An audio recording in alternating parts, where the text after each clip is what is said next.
Hi everyone, my name is Hannah Swanson, and this week I'm going to talk about the weekly learning reflection for week 2. And the two biggest ideas that I can take from this week are the NCTM principles and how to apply them in my classroom. For example, setting goals for my students and being an effective teacher are two things that I strive to be in the future. The second idea is preparing and asking my students purposeful and high-level questions that will challenge them and let them learn at a higher level. And in response with those higher level questions that I ask, I get higher level thinking in return. And so I just feel like, yes, it may be more work for me and more work for them, but they get the most out of that in the end.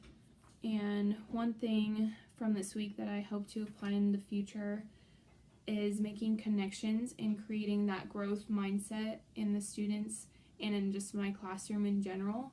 I want to create an environment for my students that lets them make connections subject to subject and letting their brains and knowledge of the world in mathematics grow. So I want them to be excited about learning all subjects and excited when they can connect from what they're learning in math that day and what they're learning in social studies or science, and they can connect all of the subjects. And so for prompt number 3, what mistakes did I make that helped me learn, or the bits I don't get yet? I just kind of related to all of my self-checks, and so I have all my self-checks from 12.1 to 12.7, and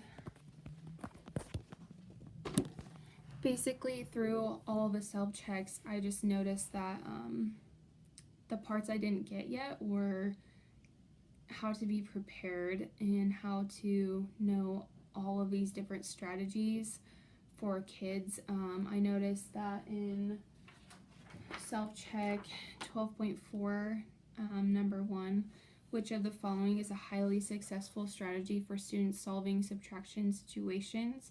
And they said think addition is a powerful strategy that works well for all students and in particular for students with disabilities.